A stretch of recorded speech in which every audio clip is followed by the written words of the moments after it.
तकरीबन 90% बच्चों को अपनी टास्क 2 की इंट्रोडक्शन ही नहीं लिखनी आती। वो अपनी इंट्रोडक्शन को बिल्कुल गलत वे के साथ लिख रहे हैं और ये बात आप लगा लो भी बहुत ज्यादा हद तक सच भी है। और एक बात ये भी है भी अगर आपकी इंट्रोडक्शन अच्छी है तो आपके जो नेक्स्ट बीपी आते हैं, पूरा टास्क 2 आता है, उनमें बैंड इंक्रीज होने की जो प्रोबेबिलिटी है वो भी बढ़ जाती है। अगर आपकी इंट्रो ही नहीं अच्छी तो आपके ऑटोमेटिक ही एक जो एग्जामिनर है आपका एक ऐसा सिनेरियो माइंड में लेकर आ जाता है कि इस बच्चे को तो इंट्रो ही नहीं आती, देन बीपी ये कैसे सही लिखेगा। वही बात, first impression is the last impression. तो एक टास्क 2 की इंट्रो को बिल्कुल अच्छे तरीके से और बिल्कुल करेक्ट तरीके से लिखने का क्या मेथड है, आईडीपी कैसे बोलती है अभी टास्क 2 की इंट्रो को लिखना चाहिए, आज की वीडियो में मैं आपको यही बताऊंगा। तो वीडियो के साथ जुड़े रहें, बहुत अच्छी वीडियो होने वाली है क्योंकि बहुत से डाउट्स और बहुत से जो बच्चे गलत तरीके के साथ इंट्रो लिख रहे हैं उनकी ये गलतियां भी सही होने वाली हैं।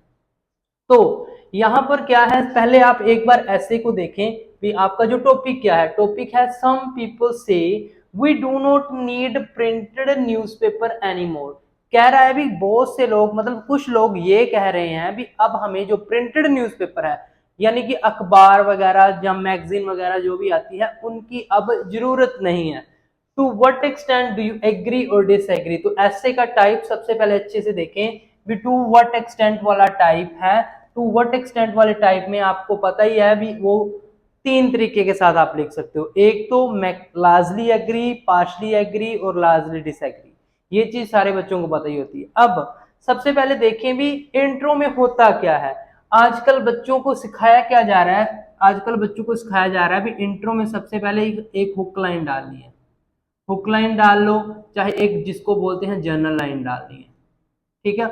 उसके बाद उन बच्चों ने करनी है अपनी पैराफ्रेजिंग और उसके बाद एक थेसिस देते हैं, एक मेमोराइज सी थेसिस जिसमें वो ऐसे लिखते हैं भी I will explain in upcoming paragraph, I will explain it's reasons in upcoming paragraph, या फिर सोल्यूशन, प्रॉब्लम सोल्यूशन पे आ गया तो वो अगले पैराग्राफ में बताऊंगा। अब देखो ये जो हुक लाइन है और ये जर्नल लाइन है ये बिल्कुल गलत चीज है, इसको आपने राइट नहीं करना। इसी से ही आपके बैंड है वो डिक्रीज होने स्टार्ट हो जाते हैं जब आप एक जर्नल लाइन, एक हुक लाइन लिख देते हो। क्यों, इसका भी रीजन बताता हूँ। और एक ये मेमोराइज की थेसिस आप जैसे लिखते हैं ना, I will explain in upcoming paragraph, वो भी, ये दोनों चीजें आपकी इंट्रो को बहुत ही ज्यादा इस पे बैड इंप्रेशन डालती है। क्योंकि ये जो थीसिस होती है और ये जर्नल लाइन और हुक लाइन होती है ना, इसका आपके ऐसे के साथ कोई लेना देना ही नहीं होता। इसमें टॉपिक से रिलेटेड तो कोई इन्फॉर्मेशन ही नहीं होती। जर्नल लाइन बच्चे ऐसे ही ले जाते हैं, अगर टेक्नोलॉजी पे आ गया, टेक्नोलॉजी के ऊपर कोई चीज, उसका ऐसे के साथ तो कोई लेना देना ही नहीं है, ऐसे का तो कोई पॉइंट ही नहीं आया। और अगर आप ऐसे लिखते हो I will explain upcoming paragraph, तो इसका भी ऐसे के साथ कोई लेना देना नहीं है। तो आईडीपी का मानना यही है कि आपके उन्हीं लाइंस के बैंड मिलेंगे जो टॉपिक से रिलेटेड होंगे, जिसमें आपने टॉपिक का कोई आइडिया, कोई एक्सप्लेनेशन, कोई एग्जांपल डाला होगा, उसी चीज के आपको बैंड मिलेंगे। ये जो मेमोराइज सी थेसिस और ये जर्नल लाइन और हुक लाइन लिखते हो, ये मेमोराइज्ड लाइन में गिनी जाएंगी और इन दोनों चीजों के आपको मिलेंगे जीरो बैंड। और ऊपर से आपका जो इंप्रेशन जाएगा वो बहुत ज्यादा डाउन हो जाएगा एक आईडीपी का जो एग्जामिन है उसकी नजर में।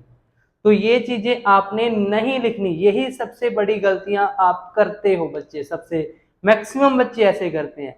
अब लिखना क्या है वो मैं आपको सिखाता हूं। देखो जब भी आपको ऐसे आएगा आपने क्या करना है, उस सबसे पहले एक बिल्कुल सिंपल सी पैराफ्रेजिंग करनी है। आपने करना क्या है, एक बिल्कुल सिंपल सी पैराफ्रेजिंग करनी है, ठीक है। अब इसकी बिल्कुल सिंपल सी पैराफ्रेजिंग करते हैं तो कोई ज्यादा फैंसी वोकैबुलरी यूज नहीं करूंगा, बिल्कुल सिंपल सी वोकैबुलरी। तो मैं अपनी जो ज्यादातर टास्क 2 की इंट्रो इट वर्ड से स्टार्ट करता हूं। जैसे इसमें है some people say that we do not need printed newspaper any more. Okay, तो जरूरी नहीं है आपने हर एक लाइन, हर एक वर्ड का ही आपको सिनोनिम पता हो।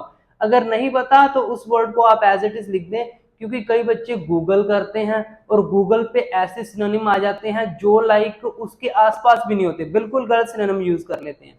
तो ऐसा आपने नहीं करना। तो मैं क्या कर रहा हूं, आप देखो जब आप पैराफ्रेजिंग करते हो ये नहीं भी ये जो वर्ड है यही इसी इन्हीं के सिनोनिम आपको चाहिए, आप नए वर्ड्स भी ऐड कर सकते हो, आप इनमें से कोई वर्ड काट भी सकते हो, लेकिन जो आपकी पैराफ्रेजिंग होगी उसका सेम मतलब निकलना चाहिए जो आपका ये टॉपिक स्टेटमेंट का मतलब निकल रहा है। ठीक है, अब जैसे मैं लिख रहा हूं, मैं स्टार्ट कर रहा हूं, इट इज कंसिडर्ड, किन के द्वारा कंसिडर्ड किया जा रहा है, सम पीपल को मैं लिख रहा हूं, it is considered by some individuals, people को मैंने लिख दिया इंडिविजुअल्स, दैट क्या है, we do not need printed newspaper anymore, it is considered by some individuals that, जो आपका प्रिंटेड न्यूज़पेपर है, प्रिंटेड प्रिंटेड न्यूज़पेपर को मैं वैसे का वैसे ही लिख रहा हूं, so printed newspaper is not much preferred, not much preferred by people, या फिर आप यहाँ पे कह सकते हो by society in these days। तो ये आपकी आ गई बिल्कुल नॉर्मल सी पैराफ्रेजिंग। आपको बात समझ में आई? देखो, it is considered by some individuals that printed newspaper is not much preferred by society in these days. Society, अब लोगों का उन्होंने कहा था भी लोग अब नहीं प्रेफर कर रहे, तो वो उसी सोसाइटी में ही आती है। तो ऐसे आप अपने वर्ड्स को ऐड भी कर सकते हो, बस उसका जो मतलब है वो सेम आपकी टॉपिक स्टेटमेंट है वैसा निकलना चाहिए। तो हुक लाइन ना ऐड करके एक बिल्कुल सिंपल सी करो पैराफ्रेजिंग।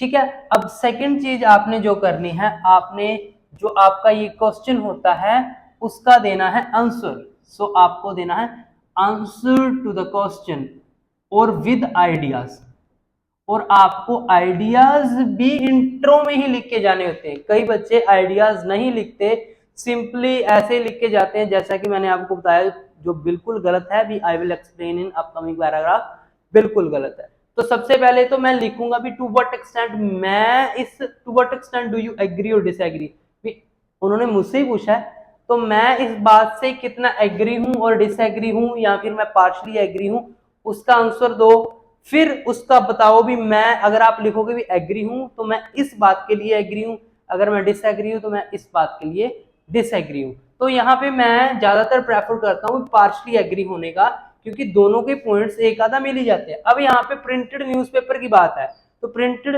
मोटी मोटी बात यह है भी प्रिंटेड न्यूज़पेपर आजकल लोग प्रेफर नहीं कर रहे। अब इसके नुकसान भी हैं। नुकसान ये है भी, अगर वो बिल्कुल भी प्रेफर ना करेंगे तो देखो, न्यूज़पेपर मेरे हिसाब से बहुत अच्छा लाइक मोड है न्यूज का, जो कि एक बड़ा सच्चा, मतलब सच्चा होता है, रिलायबल सोर्स है। क्योंकि देखो आजकल इंटरनेट न्यूज आ गई है, इंटरनेट न्यूज तो कोई भी कहीं भी बैठा कुछ भी बोल देगा, लिख देगा, आपके पास न्यूज आ जाएगी। लेकिन वो न्यूज फेक भी हो सकती है। लेकिन जो ज्यादातर न्यूज़ेस जो आपकी अखबार में आती हैं, न्यूज़पेपर में आती हैं, ज्यादातर, हर एक तो नहीं, ज्यादातर वो सच्ची घटना पे बेस्ड होती है, क्योंकि उसको पहले एडिटर चेक करता है, देन वो प्रिंट करते हैं। तो एक तो इसका ये हो गया, और दूसरी तरफ देखो, दूसरी तरफ ये है भी प्रिंटेड न्यूज़पेपर के नुकसान भी है। नुकसान ये है कि आपको लाइक अलग से टाइम निकाल कर पढ़ना पड़ता है, क्योंकि आजकल किसी के पास टाइम ही नहीं है, इसलिए वो ज्यादातर स्विच हो गए हैं ऑनलाइन पे। तो ऐसे पार्शली एग्री होने पे दोनों के आप आइडियाज और दोनों के आप पॉइंट्स बता के जाओगे। कैसे? अब मैं लिखता हूं, तो मैंने लिखा I am partially agree with this statement। मैं पार्शली एग्री हूं। अब मैं दोनों के पॉइंट बताऊंगा। पहले मैं ये बता रहा हूं कि अब वो क्यों नहीं प्रेफर कर रहे, क्योंकि उनके पास टाइम नहीं है। As majority of individuals get busy in their schedule। तो एक तो रीजन ये आ गया कि वो इसलिए नहीं देख रहे क्योंकि प्रेफर कर रहे क्योंकि उनके पास टाइम ही नहीं है, they get busy in their schedule ज्यादातर। बट फिर भी, but we can not ignore its positive points. Positive points को इग्नोर नहीं कर सकते, आप पॉजिटिव पॉइंट्स बता के जाओगे आप, सच एज आप यहाँ पे लिखो reliability as well as cheaper mode of news. तो ये दोनों इसके पॉजिटिव पॉइंट भी हैं कहीं ना कहीं, क्योंकि ऑनलाइन न्यूज़ तो तभी देखेगा ना कोई बंदा जब उसके पास मोबाइल फोन होगा। बहुत से ऐसे लोग हैं जैसे जो ओल्डर जनरेशन है जिनको मोबाइल फोन यूज भी करना नहीं आता, तो वो ज्यादातर इन्हीं पे डिपेंड रहते हैं, तो चीपर मोड ऑफ न्यूज़। तो एक 7+ बैंड की इंट्रोडक्शन लिखने का सबसे अच्छा तरीका यही है। कोई हुक लाइन यूज नहीं की, कोई फालतू की इंफॉर्मेशन यूज नहीं की, डायरेक्ट जो टॉपिक था पैराफ्रेजिंग की और डायरेक्ट टॉपिक का जो आपका आंसर दिया इंट्रो में, और दैट्स इट। और मैं आपको ये चीज की श्योरिटी देता हूं, अगर ऐसे आप अपनी इंट्रो लिखोगे तो एग्जामिनर 100% इम्प्रेस होगा। और हो सकता है कहीं ना कहीं अगर आपकी बीपी में कोई कमी रहती हो, अगर आपकी इंट्रोडक्शन अच्छी है तो वो चीज उसको लेवल ऑफ कर देगी, मतलब उसका बैलेंस कर देगी वो आपका क्राइटेरिया जो भी होगा, अगर कोई कमी रहती भी होती है।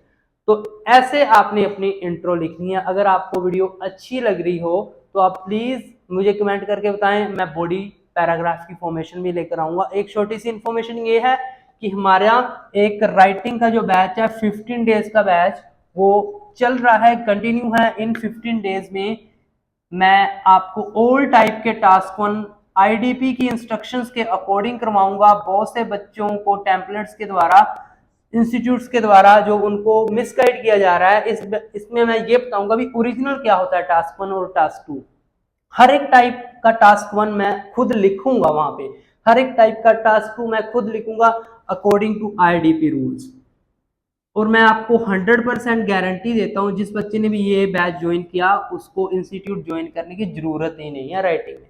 प्लस आपको मिलेंगे रिकॉर्डेड लेक्चर्स डेली के, जिसकी कोई क्लास या टाइमिंग का इशू होगा वो भी हो जाएगा। प्लस आपको 2 मॉक टेस्ट दिए जाएंगे, प्लस आपको स्पेशल नोट्स प्रोवाइड किए जाएंगे।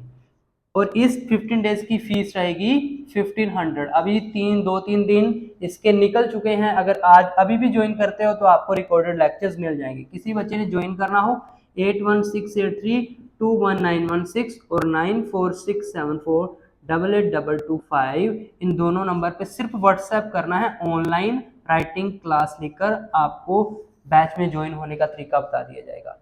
So thank you so much. Video कर दे शेयर, सब चैनल को कर दे सब्सक्राइब। मिलते हैं नेक्स्ट वीडियो में।